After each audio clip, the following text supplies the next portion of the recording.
ओम श्री गुरुभ्यो नमः। हरिः ओम।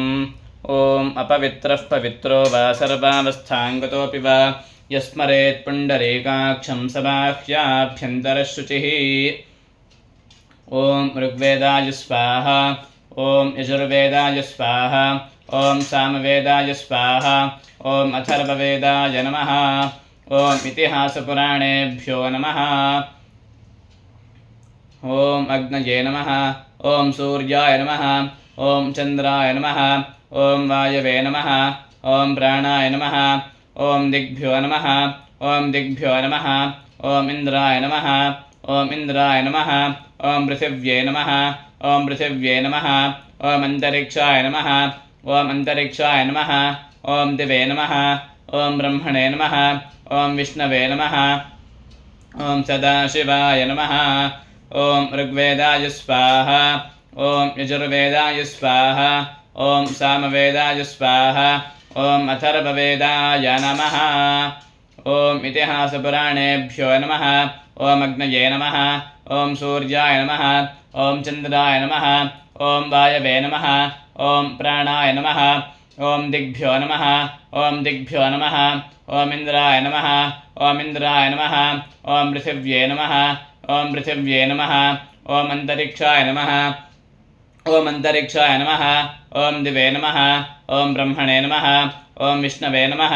ओम सदाशिवाय नमः। ओम मानस्तोक इति मन्त्रस्य कुत्सर्षिः जगति छन्दः रुद्रो देवता भस्मधारणे विनियोगः।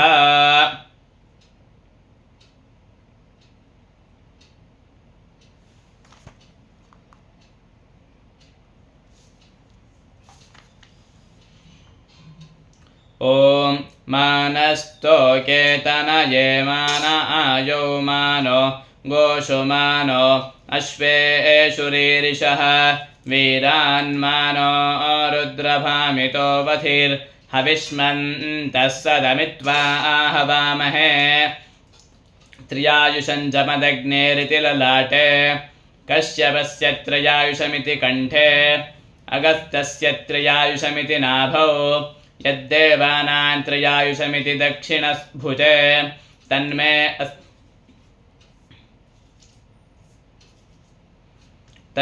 अस्तु त्रयायुषमिति वामभुजे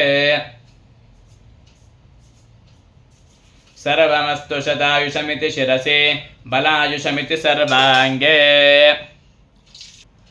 प्रणवस्य परब्रह्मर्षिः परमात्मा देवता दैवी गायत्री छन्दः प्राणायामे विनियोगः। ओम भूः ओम भुवः ओम स्वाहा ओम महः ओम जनः ओम तपः ओम सत्यम् ओम तत्सवितुर्वरेण्यं भर्गो देवस्य धीमहि धियो यो नः प्रचोदयात्। ओम आपो ज्योतिरसोमृतं ब्रह्म भूर्भुवः सुवरो ममोपात्त समस्त दुरितक्षयद्वारा श्रीपरमेश्वरप्रीत्यर्थं सायं सन्ध्या उपासिष्ये। आपो हिष्ठेति तिसृणाम् आम्बरीषसिन्धुद्वीपर्षिः आपो देवता गायत्री छन्दः मार्जने विनियोगः।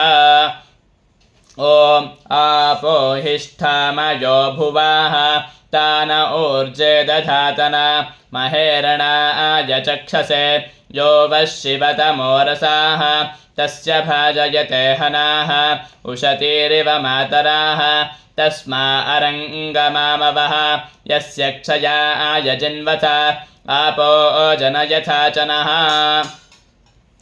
ओम अग्निश्चेत्यस्य मन्त्रस्य याज्ञवल्क्य उपनिषदर्षिः अग्निमन्युमन्युपतिरात्रयो हानिदेवताः प्रकृतिश्छन्दः अभ्यन्तरशुद्ध्यर्थे मन्त्राचमने विनियोगः।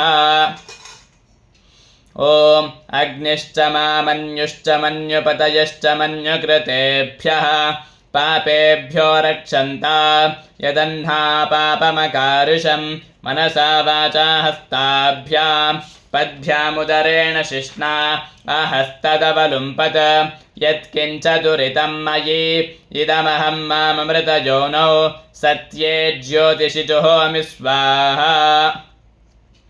ॐ ऋग्वेदाय स्वाहा ॐ यजुर्वेदाय स्वाहा ॐ सामवेदाय स्वाहा ॐ अथर्ववेदाय नमः ॐ इतिहासपुराणेभ्यो नमः ॐ अग्नये नमः ॐ सूर्याय नमः ॐ चन्द्राय नमः ॐ वायवे नमः ॐ प्राणाय नमः ॐ दिग्भ्यो नमः ॐ दिग्भ्यो नमः ॐ इन्द्राय नमः ॐ इन्द्राय नमः ॐ पृथिव्यै नमः ॐ पृथिव्यै नमः ॐ अन्तरिक्षाय नमः ॐ अन्तरिक्षाय नमः ॐ दिवे नमः ॐ ब्रह्मणे नमः ॐ विष्णवे नमः ॐ सदाशिवाय नमः आपोहिष्ठेते न वर्चस्य सूक्तस्य आम्बरीषसिन्धुद्वीपर्षिः गायत्री छन्दः पञ्चम्याः वर्धमाना गायत्री छन्दः सप्तम्याः प्रतिष्ठा गायत्री छन्दः अष्टमी नवम्योः अनुष्टुप् छन्दः आपो देवता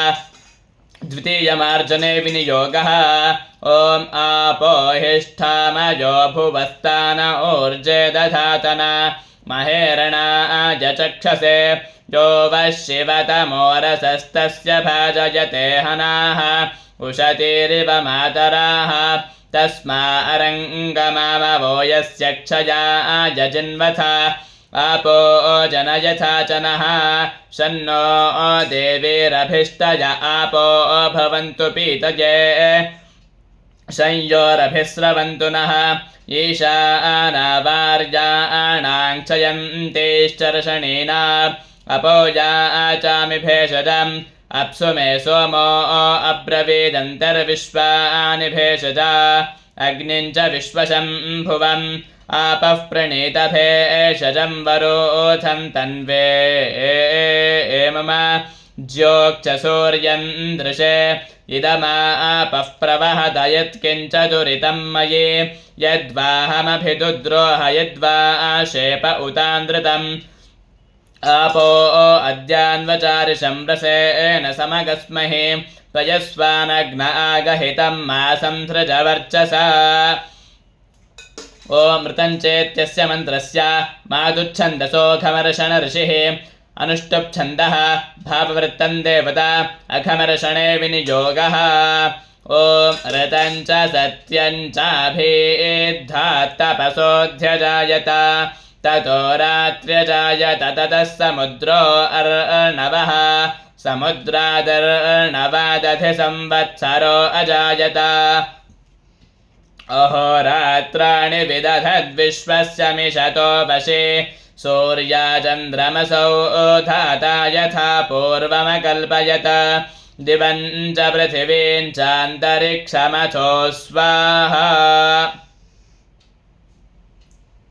ऋग्वेदाय स्वाहा यजुर्वेदाय स्वाहा सामवेदाय स्वाहा अथर्ववेदाय नमः इतिहासपुराणेभ्यो नमः अग्नये नमः सूर्याय नमः चन्द्राय नमः वायवे नमः प्राणाय नमः दिग्भ्यो नमः इन्द्राय नमः पृथिव्ये नमः अन्तरिक्षाय नमः दिवे नमः ब्रह्मणे नमः विष्णवे नमः सदाशिवाय नमः ॐ प्रणवस्य परब्रह्म ऋषिः परमात्मा देवता देवी गायत्री छन्दः प्राणायामे विनियोगः ॐ भूः ॐ भुवः ॐ स्वाहा ॐ महः ॐ जनः ॐ तपः ॐ सत्यम् ॐ तत्सवितुर्वरेण्यं भर्गो देवस्य धीमहि धियो यो नः प्रचोदयात् ॐ आपो ज्योतिरसोऽमृतं ब्रह्म भूर्भुवः सुवरो ॐ ममोपात्त समस्त दुरितक्षयद्वारा श्रीपरमेश्वरप्रीत्यर्थं सायं सन्ध्या अर्घ्यप्रदानं करिष्ये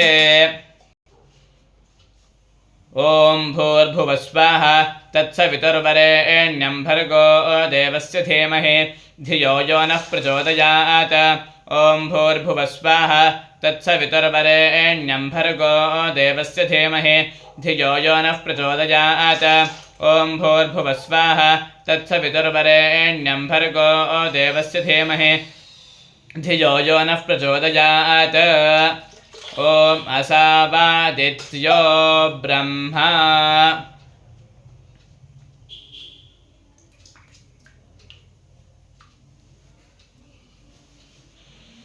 ॐ भूस्तर्पयामि ॐ भुवस्तर्पयामि ॐ स्वस्तर्पयामि ॐ भूर्भुवस्वस्तर्पयामि ॐ गायत्रीन्तर्पयामि ॐ सावित्रीन्तर्पयामि ॐ सरस्वतीन्तर्पयामि ॐ नमो नारायणाय नारायणन्तर्पयामि ॐ नमः शिवाय शिवन्तर्पयामि ॐ ऋग्वेदाय स्वाहा यजुर्वेदाय स्वाहा सामवेदाय स्वाहा अथर्ववेदाय नमः इतिहासपुराणेभ्यो नमः अग्नये नमः सूर्याय नमः चन्द्राय नमः वायवे नमः प्राणाय नमः दिग्भ्यो नमः इन्द्राय नमः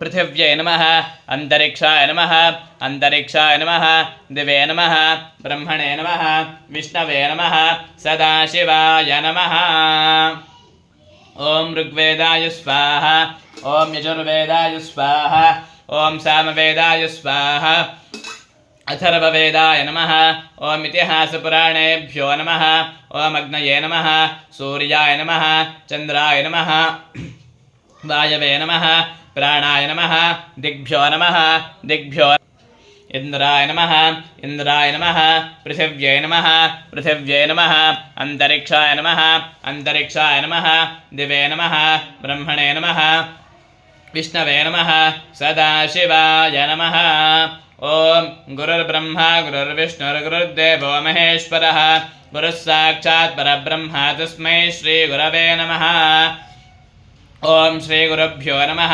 परमगुरुभ्यो नमः परमेष्ठिगुरुभ्यो नमः ॐ गङ्गुरुभ्यो नमः गङ्गणपतये नमः दुन्दुर्गायै नमः क्षं क्षेत्रपालाय नमः संसरस्वत्यै नमः परमात्मने नमः प्रणवस्य परब्रह्म ऋषिः परमात्मा देवता दैवी गायत्री छन्दः प्राणायामे विनियोगः ॐ भूः ॐ भुवः ॐ स्वाहा ॐ महः ॐ जनः ॐ तपः ॐ सत्यं ॐ तत्सवितुर्वरेण्यं भर्गो देवस्य धीमहि धियो यो नः प्रचोदयात् ॐ आपो ज्योतिरसोऽमृतं ब्रह्म भूर्भुवस्सुवरोम ॐ ममोपात्त समस्त दुरितक्षयद्वारा श्रीपरमेश्वरप्रीत्यर्थं सायं सन्ध्या गायत्री जपं करिष्ये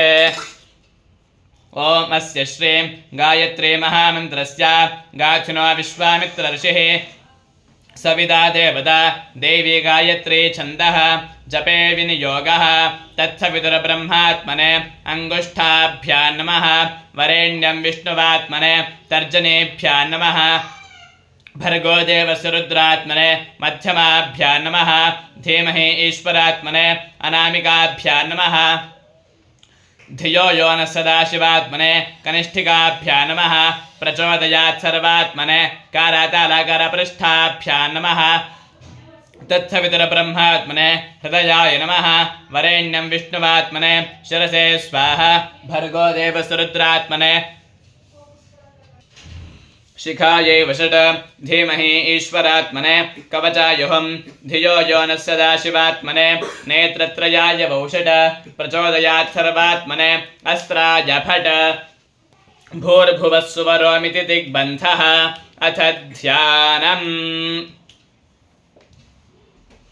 मुक्ता विद्रुमहेमनीलधवलच्छायैर्मुखैस्त्रीक्षणैः युक्तामिन्दुकरानिबद्धरत्नमकुटां तत्त्वार्थवरुणात्मिकां गायत्रीं वरदाभयाङ्कुशकशाः शुभ्रं कपालं गदा शङ्खं चक्रमथारविन्दयुगलम् हस्तैर्वहन्तीं भजे ॐ भूर्भुवस्वाः तत्सवितुर्वरेण्यं भर्गो देवस्य धीमहि धियो यो नः प्रचोदयात्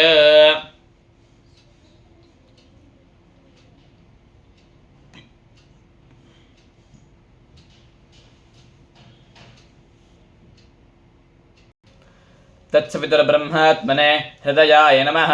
वरेण्यं विष्णुवात्मने शिरसे स्वाहा। भर्गो देवस्य रुद्रात्मने शिखायै वषट्। धीमहि ईश्वरात्मने कवचायुहं। धियो यो नः सदाशिवात्मने नेत्रत्रयाय वौषट्। प्रचोदयात् सर्वात्मने अस्त्राय फट्। भूर्भुवः सुवरोमिति दिग्विमोगः। अथ ध्यानं मुक्ता विद्रुमहेमनीलधवलच्छायैर्मुखैस्त्रीक्षणैः युक्तामिन्दुकलानिबद्धरत्नमुकुटां तत्त्वार्थवरुणात्मिका गायत्रीं वरदाभयाङ्कुशकशा शुभ्रं कपालं गदा शङ्खं चक्रमथारविन्दयुगलं नस्तैर्वहन्तीं भजे।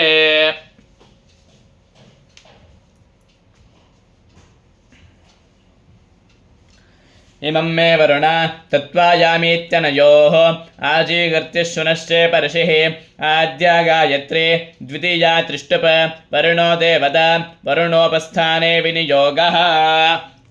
ॐ इमं मे वरुणश्रुधे हवमद्या च मृळया त्वामवस्युराचके तत्त्वायामि ब्रह्मणा वन्दमानस्तदाशास्ते यजमानो हविर्भिः अहेळमानो वरुणे हवोच्छुरुषं समान आयुः प्रमोषीः।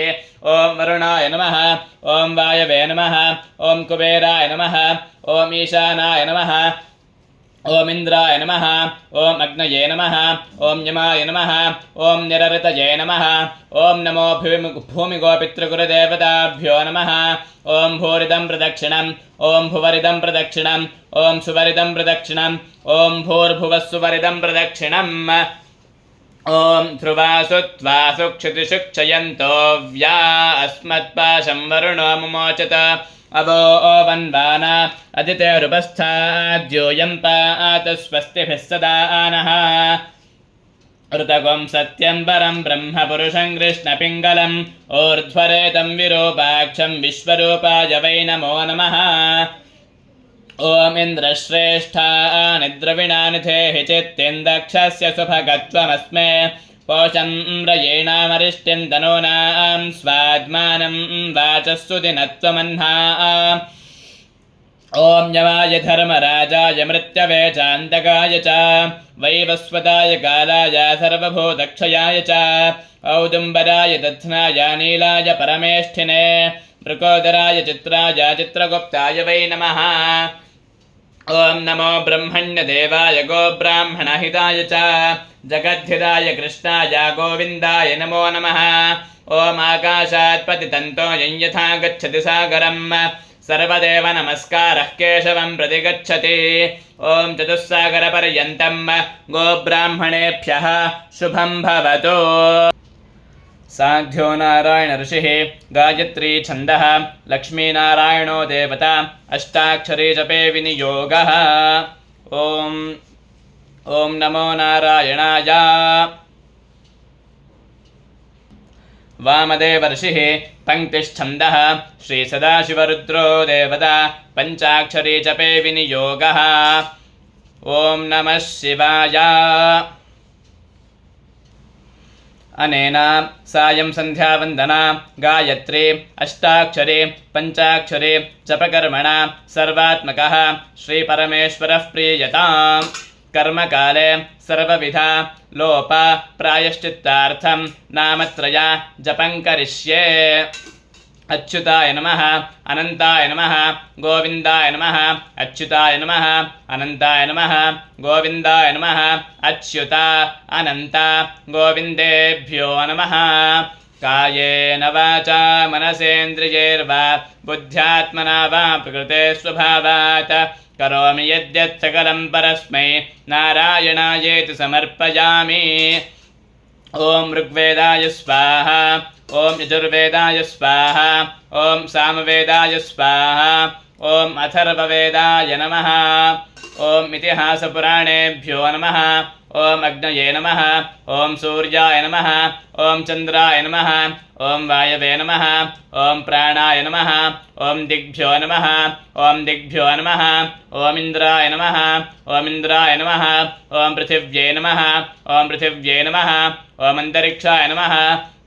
ॐ अन्तरिक्षाय नमः ॐ दिवे नमः ॐ ब्रह्मणे नमः ॐ विष्णवे नमः ॐ सदाशिवाय नमः ॐ ऋग्वेदाय स्वाहा ॐ यजुर्वेदाय स्वाहा ॐ सामवेदाय स्वाहा ॐ अथर्ववेदाय नमः ॐ इतिहासपुराणेभ्यो नमः ॐ अग्नये नमः ॐ सूर्याय नमः ॐ चन्द्राय नमः ॐ वायवे नमः ॐ प्राणाय नमः ॐ दिग्भ्यो नमः ॐ दिग्भ्यो नमः ॐ इन्द्राय नमः ॐ इन्द्राय नमः ॐ पृथिव्ये नमः ॐ पृथिव्ये नमः ॐ अन्तरिक्षाय नमः ॐ अन्तरिक्षाय नमः ॐ दिवे नमः ॐ ब्रह्मणे नमः ॐ विष्णवे नमः ॐ सदाशिवाय नमः ॐ अप्रोक्षिते जपस्थाने शक्रो हरति तत्फलं तन्मृदन्तिलकं धृत्वा ब्रह्मभूयाय कल्पते हरिः ॐ।